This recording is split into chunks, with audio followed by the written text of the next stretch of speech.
Hi ladies and gentleman, I hope you are doing well. तो मैं सत्यम श्रीवास्तव आप सभी का अपने इस छोटे से यूट्यूब चैनल सत्यम श्रीवास्तव आईएएस एकेडमी पर बहुत बहुत स्वागत करता हूं और आशा करता हूं कि आप लोग अच्छे होंगे और आप लोगों की प्रिपरेशन भी अच्छी चल रही होंगी। तो दोस्तों, एक नई सीरीज के साथ हम लोग यहाँ पर आपके समक्ष हम लोग यहाँ पर लेकर प्रस्तुत हैं, जिसका नाम है government schemes 2020 and 21 for the UPSC CSC के लिए। ये बहुत ही फायदेमंद साबित होगा। जैसा कि दोस्तों आप जानते हैं कि यूपीएससी प्रीलिम्स में हमें गवर्नमेंट स्कीम से एक क्वेश्चन जरूर देखने को मिलता है। हर साल आप पेपर उठाकर देख सकते हो। तो गवर्नमेंट स्कीम्स हमारे लिए इंपॉर्टेंट है और जैसा कि 2020 जो एग्ज़ाम हमारा आने वाला है उसमें हम लोग यहाँ पर जितनी भी गवर्नमेंट स्कीम्स हैं 2019 की, 2020 की, ठीक है, सारी की सारी हम लोग यहाँ पर इसको कवर करने की कोशिश करेंगे, पार्ट 1 पार्ट 2 करके। ठीक है, तो पार्ट 1 में जितना हो सकेगा हम लोग उतना इसमें कवर करेंगे और फिर उसके बाद हम लोग नेक्स्ट लेक्चर में हम पार्ट 2 पार्ट 3 ऐसे करते हुए चलेंगे। तो गवर्नमेंट स्कीम्स ये हमारे लिए इंपॉर्टेंट है और ये आप ऐसा नहीं कि यूपीएससी के लिए इंपॉर्टेंट है, आप अदर्स एग्जाम जैसे स्टेट पीसीएस या फिर अदर्स को एग्जाम दे रहे हो तो उसमें भी ये आपका जो कोर्स है वो बहुत ही फायदेमंद साबित होगा। तो कल हम लोगों ने डिस्कस किया था दोस्तों एक नया टॉपिक जिसका नाम था प्रधानमंत्री गरीब कल्याण योजना। तो अगर आप लोगों ने नहीं देखा है तो आप जा करके जरूर देखिए, बहुत इंपॉर्टेंट सेशन था। तो स्टार्ट करते हैं और आप मेरे बारे में जानते हैं, आप मुझे अनअकैडमी पर आप मुझे फॉलो कर सकते हो वहाँ पर भी। और आप अगर आपको ये कोर्स और ये लेसन अच्छा लगा तो आप इस चैनल को सब्सक्राइब जरूर कर लेना ताकि आपको नोटिफिकेशन मिलते रहे जब भी मैं कोई नया लेसन अपलोड करूँ, इसका पार्ट 2 अपलोड करूँ। और लाइक कमेंट और शेयर करना बिल्कुल ना भूलिएगा। तो और इसका आपको पीडीएफ भी मिलेगा मेरे टेलीग्राम लिंक पर, जो कि मैं नीचे डिस्क्रिप्शन बॉक्स में आपको दे दूंगा। लेट्स क्रैक विद सत्यम श्रीवास्तव नाम से टेलीग्राम चैनल है। तो इसी के साथ बढ़ते हैं आगे और फर्स्ट न्यूज़ हम लोग यहाँ पर जो डिस्कस करेंगे गाइस, तो फर्स्ट न्यूज़ से हम लोग स्टार्ट करते हैं दोस्तों। हेल्थ मिनिस्ट्री से हम लोग स्टार्ट करेंगे, ministry of health and welfare से। तो पहली स्कीम जो हमारे लिए एग्जाम के पॉइंट ऑफ व्यू से इंपॉर्टेंट है वो है आयुष्मान भारत पीएम जन आरोग्य योजना। तो आयुष्मान भारत का नाम ही रखा गया है प्रधानमंत्री जन आरोग्य योजना या फिर आयुष्मान भारत। आप कंफ्यूज बिल्कुल मत होइएगा, ठीक है। पीएमजे भी आप इसे कह सकते हो, प्रधानमंत्री जन आरोग्य योजना भी इसे आप लोग कह सकते हो। तो ये क्या है, ये बेसिकली गाइस, तो जो प्रधानमंत्री जो जन आरोग्य योजना है आयुष्मान भारत है, इसके क्योंकि ये न्यूज़ ये अब की बार आने के ज़्यादा चांसेस है फॉर द प्रीलिम्स में दोस्तों, और मेंस में भी इससे क्वेश्चंस पूछे जा सकते हैं। तो आयुष्मान भारत, सबसे पहले आपको ये ध्यान रखना है कि प्रधानमंत्री जन आरोग्य योजना इट इज़ ये सेंट्रली स्पॉन्सर्ड स्कीम दोस्तों, ठीक है। तो ये आपको नहीं भूलना है कि ये एक सेंट्रली स्पॉन्सर्ड स्कीम है, तो ये भी आपको ध्यान में रखना है। It is an umbrella of two major health initiatives, namely Health and Wellness Center and National Health Protection Scheme दोस्तों। तो इसमें दो चीज़ें इसमें इंक्लूड किया जाएगा। कौन के पहली चीज़ इसमें दो इस आयुष्मान भारत के तहत दो इनिशिएटिव लिए गए हैं इसके अंतर्गत। कौन सा पहला है, एक तो यहाँ पर क्रिएट किया जाएगा हेल्थ एंड वेलनेस सेंटर, यहाँ पर किया जाएगा, ये चीज़ आप जान करें। इसके बाद नेशनल हेल्थ प्रोटेक्शन स्कीम भी इसी के तहत, ठीक है। तो ये आपको ध्यान में रखना है। हेल्थ एंड वेलनेस सेंटर का काम क्या होगा ये देखते हैं। तो हेल्थ एंड वेलनेस सेंटर में इसके अंतर्गत दोस्तों 1.5 लाख सब सेंटर्स यहाँ पर बनाए जाएंगे for the health care system के तौर पर, closer to the homes of people in the form of health and wellness centre. मतलब कि आपके गांव के आसपास ही ये सेंटर बनाए जाएंगे ताकि आपकी जो ज़रूरतमंद जो स्वास्थ्य की जो चीज़ें हैं वो आपको गांव में ही मिल जा सके, ठीक है। तो इसके लिए यहाँ पर ये हेल्थ एंड वेलनेस सेंटर खोला जाएगा, ठीक है। तो ये आपको ध्यान में रखना है। These centers will provide comprehensive health care including for non-communicable disease and maternal and child health services दोस्तों। तो यहाँ पर आपको ये सारी सर्विसेज आपको यहाँ पर देखने को मिलेंगी, ठीक है। तो ये थोड़ा सा आपको ध्यान में रखना है। अब दोस्तों इसका बेनिफिट्स क्या होगा ये भी हम लोग थोड़ा सा यहाँ पर देख लेंगे कि इसका बेनिफिट्स क्या होगा। तो बेनिफिट्स की अगर हम बात कर रहे हैं तो इसके अंतर्गत क्या होगा, तो प्रधानमंत्री Jan Arogya Yojana provide a defined benefit cover of सिर्फ 5 लाख पर फैमिली पर ईयर। दोस्तों इंपॉर्टेंट पॉइंट आपको ये ध्यान में रखना है कि यहाँ पर 5 लाख जो रुपीस दिए जाएंगे वो पर फैमिली पर ईयर है दोस्तों, ठीक है, पर फैमिली पर ईयर है, ये आपको ध्यान में रखना है, ठीक है, पर फैमिली पर ईयर। तो यहाँ पर हर फैमिली को यहाँ पर हर साल 5 लाख रुपए का यहाँ पर कवर दिया जाएगा। This cover will be take care of almost all secondary care and the most of tertiary care procedures. दोस्तों तो अब क्या है कि 5 लाख रुपए यहाँ पर दिए जाएंगे ताकि वो आने वाले साल में अगर उनको यहाँ पर कोई स्वास्थ्य संबंधी कोई ज़रूरत है तो वो प्राइवेट या सरकारी हॉस्पिटल में, वो प्राइवेट या सरकारी हॉस्पिटल दोनों दोस्तों इंपॉर्टेंट है, चाहे वो प्राइवेट हॉस्पिटल्स हो या फिर गवर्नमेंट हॉस्पिटल्स हो, दोनों में वो 5 लाख रुपए तक की जो भी उनका खर्चा होगा स्वास्थ्य से रिलेटेड वो पूरा का पूरा गवर्नमेंट यहाँ पर देगी। तो एक प्रकार से उनको 5 लाख का यहाँ पर उनको मेडिकल इंश्योरेंस यहां पर दिया जा रहा है। तो ये आपको ध्यान में रखना है। तो ये चीज़ें जो मैंने आपको बताया कि या चाहे गवर्नमेंट हो या फिर प्राइवेट हो, ये आपको ध्यान में रखना है, ठीक है। तो ये था दोस्तों आयुष्मान भारत के बारे में, और नेक्स्ट टॉपिक इसे हम लोग डिस्कस करेंगे। इसी में भी अभी कुछ और चीज़ें हैं, उसे भी हम लोग यहाँ पर देख लेते हैं। तो यहाँ पे दोस्तों अगर बात करें कि एलिजिबिलिटी क्या है इस स्कीम के तहत कौन लोग यहाँ पर आएंगे, किसको फ़ायदा होगा, तो इसके तहत दोस्तों 1 सेकेंड में अपना हाइलाइटर ले रहा हूँ। तो इसके तहत दोस्तों क्या किया जाएगा, इसके तहत ये किया जाएगा कि प्रधानमंत्री Jan Arogya Yojana is an entitlement based scheme with entitlement decided on the basis of, यहाँ पर जो हमारा सोशियो इकोनॉमिक जो सेंसस है दोस्तों, अर्थात कि जो हमारा सोशियो इकोनॉमिक कास्ट सेंसस है उसको आधार बनाया गया है, ठीक है, 2011।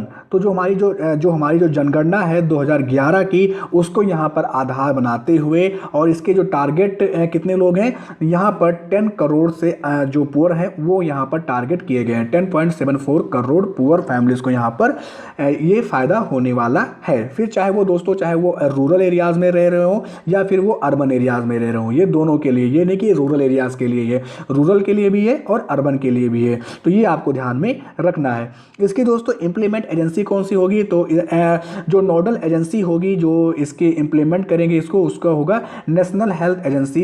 इसमें यहाँ पर सेटअप किया जाएगा। साथ ही साथ स्टेट यूटी में जो भी यहाँ पर स्टेट हेल्थ एजेंसी यहाँ पर क्रिएट किया जाएगा। तो सेंटर में अगर बात करें तो नेशनल हेल्थ एजेंसी यहाँ पर सेटअप किया जाएगा। स्टेट की बात करें तो स्टेट में स्टेट हेल्थ एजेंसी सेटअप की जाएंगी। तो ये आपको ध्यान में रखना है। दी एक्सपेंडिचर इंक्लूड जो भी यहाँ पर जो खर्चा आएगा वो सेंट्रल एंड स्टेट, ठीक है, सेंट्रल एंड स्टेट गवर्नमेंट के बीच में यहाँ पर शेयर किया जाएगा। तो इसीलिए इसे बोलते हैं central sponsored scheme. Central sponsored scheme उसे बोलते हैं जब केंद्र सरकार और सरकार दोनों जितना भी पैसा उसमें खर्च होता है उसको शेयर करती हैं आधा आधा, ठीक है। तो उसे हम लोग कहते हैं सेंट्रली स्पॉन्सर्ड स्कीम। मेनली ये 60 से 40 रेशियो होता है, ठीक है, मतलब कि 60% जो पैसा है वो केंद्र सरकार देगी और 40% जो पैसा है वो हमारा स्टेट सरकार देगी, ठीक है, स्टेट गवर्नमेंट देगी। तो ये इसके बारे में है।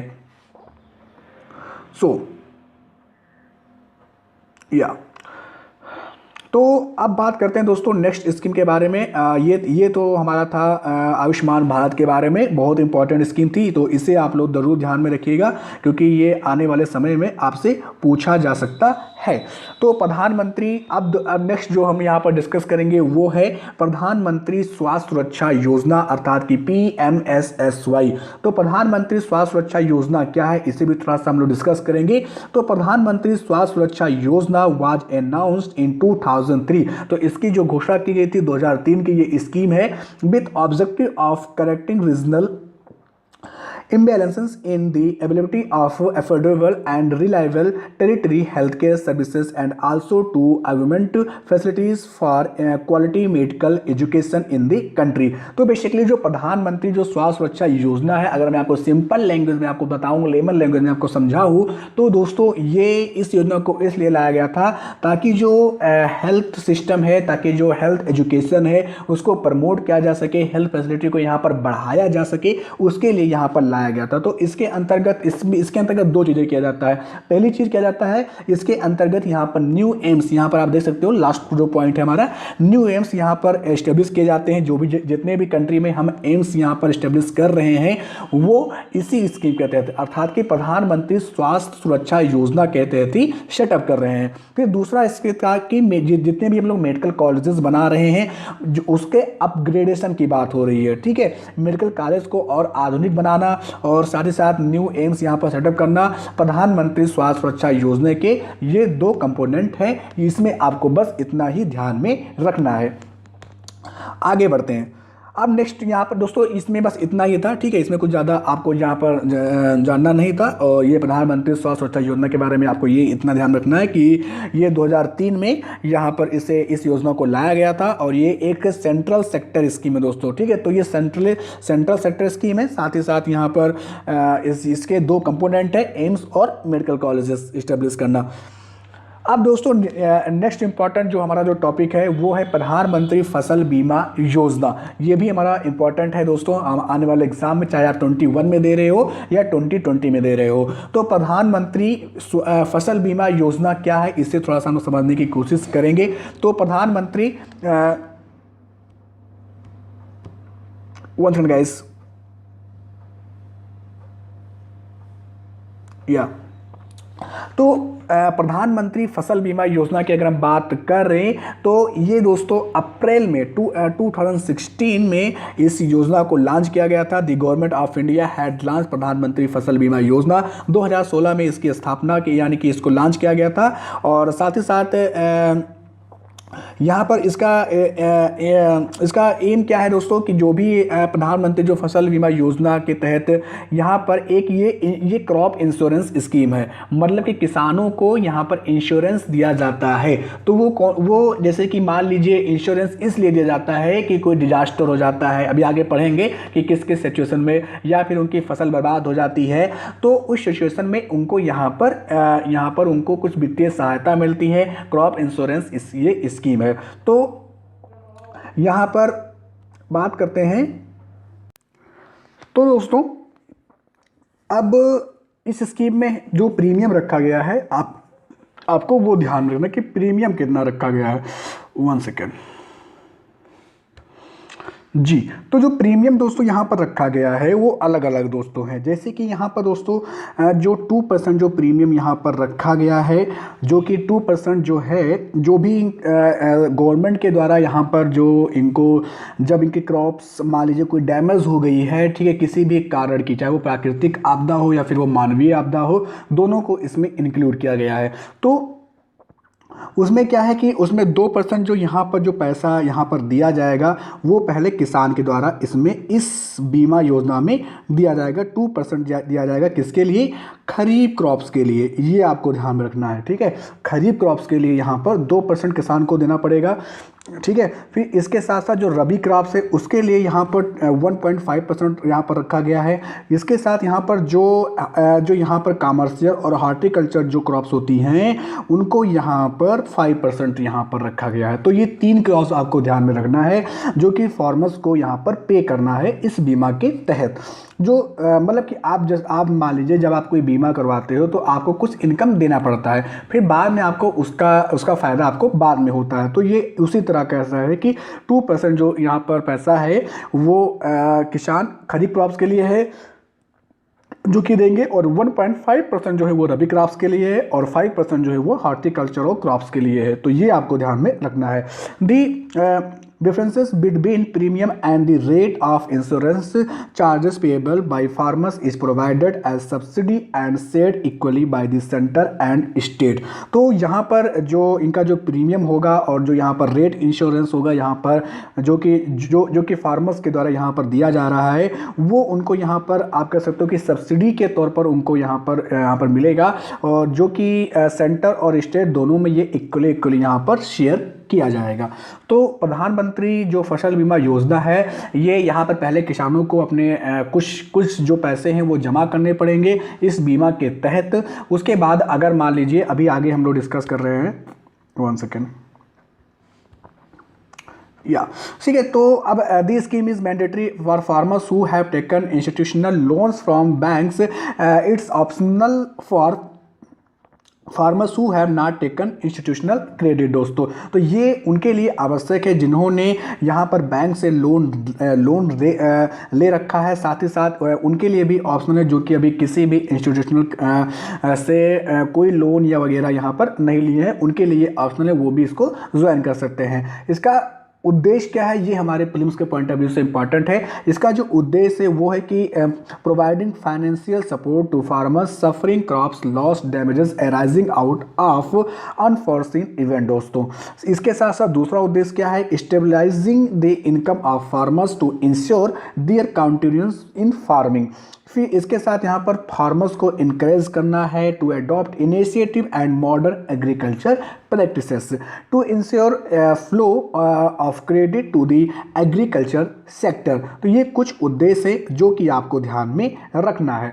इसके बाद यहाँ पर हम बात करें तो यहाँ पर जो certain horticulture crops have been brought under ambit of Pradhan Mantri Fasal बीमा योजना ऑन एक्सपेरिमेंटल बेसिस। डैमेजेस की बात करें तो damages due to individual fields due to incident of localised disasters like water, मतलब कि मान लीजिए कि बाढ़ आ गई या फिर लैंडस्लाइड हो गया या फिर ओलावृष्टि हो गया, ठीक है, या फिर हेल स्टॉर्म्स हो गया, फायर लग गई, आग लग गया, तो ये सब इसके तहत रखा गया है। इस सारे डैमेजेस को रखा गया है जिसके तहत उनको यहाँ पर इनका जो लॉस यहाँ पर होगा, उनके डैमेजेस, उसको यहाँ पर सरकार के द्वारा भुगतान किया जाएगा। तो ये आपको थोड़ा सा ध्यान में रखना है। अब ये in the case form delay insurance clearance beyond 2 months it will have to pay and annual interest of 12%। तो ये भी आपको ध्यान में रखना है, ठीक है। तो ये चीज़ें आप ना भी ध्यान में रखोगे तो भी चलेगा, लेकिन दोस्तों आपको ये सारी चीज़ें आपको ध्यान में रखना है। इसके ऑब्जेक्टिव्स क्या हैं और साथ ही साथ ये इसमें कौन कौन से प्रीमियम कितने % है, ये आपको ध्यान में रखना है। मिनिस्ट्री ऑफ एग्रीकल्चर के तहत ये आपको ध्यान में रखना है। अब बात करते हैं ये चीज़ें मैंने आपको बता दिया। अब नेक्स्ट टॉपिक हम लोग यहाँ पर डिस्कस करेंगे ऑनलाइन पोर्टल इंश्योर की। तो इंश्योर क्या है ये थोड़ा सा हमें समझना है। तो इंश्योर दोस्तों क्या है कि ये एक union ministry of agriculture and farmer welfare के द्वारा लॉन्च किया गया एक पोर्टल है इंश्योर जो कि national livestock mission EDEG अर्थात कि entrepreneurship development and employment generation developed by NABARD and operated under the department of animal husbandry dairying and fisheries. दोस्तों, under the mission component EDEG subsidy payment for activities related to poultry, small ruminants, pigs, ये सब में यहाँ पर क्या है कि इसके तहत यहाँ पर सब्सिडी दी जाएगी थ्रू दी DBT अर्थात कि डायरेक्ट बेनिफिट ट्रांसफर, सीधे उनके खातों में सब्सिडी पहुँचाई जाएगी, ठीक है। तो ये आपको ध्यान में रखना है जिससे कि वो अपने जो एनिमल हस्बेंड्री है या फिर पोल्ट्री है या फिर स्मॉल कोई उनका रुमिनेंट्स है उसको वो आगे बढ़ा सके, चला सके, ठीक है। तो ये एक प्रकार से रोजगार देने वाली एक प्रकार से स्कीम है, entrepreneurship development and employment generation, ठीक है। तो to make is better simpler and and transparent, the NABARD has developed an online portal Ensure which makes the information related to beneficiary and processing of application readily available। तो ये जो ensure होगा ये एक online portal है जो कि यहाँ पर इंफॉर्मेशन प्रोवाइड कराएगा कि किनको इनका लाभ मिला है, किनको नहीं मिला है। ये सब जो डाटा है वो इंश्योर के तहत यहाँ पर कवर किया जाएगा। तो ये आपको ध्यान में रखना है। अब दोस्तों नेक्स्ट टॉपिक हम लोग यहाँ पर करेंगे, तो इसको हम लोग अब डिस्कस करेंगे पार्ट 2 में। दोस्तों ये पार्ट 1 है, इसको हम लोग डिस्कस करेंगे पार्ट 2 में। तो अगर आपको ये आज का जो सेशन है वो अगर आपको अच्छा लगा तो आप इस कोर्स को अपना रेट एंड रिव्यू देना बिल्कुल मत भूलिएगा दोस्तों, ठीक है। तो आप जितना ज़्यादा आप इस कोर्स को यहाँ पर लाइक करोगे, शेयर करोगे, सब्सक्राइब करोगे, ये कोर्स पूरा का पूरा आपको यहाँ पर कवरेज मिलेगा। और इसका आप PDF डाउनलोड कर सकते हो। लेट्स क्रैक विद सत्यम श्रीवास्तव, नीचे लिंक दिया हुआ है और आप मुझे अनअकैडमी पर मुझे आप फॉलो कर सकते हो। और इसी के साथ आज का जो ये सेशन है वो यहीं पे समाप्त होता है। हम लोग मिलते हैं फिर अपने नेक्स्ट पार्ट में। तब तक के लिए bye bye, see you and thank you.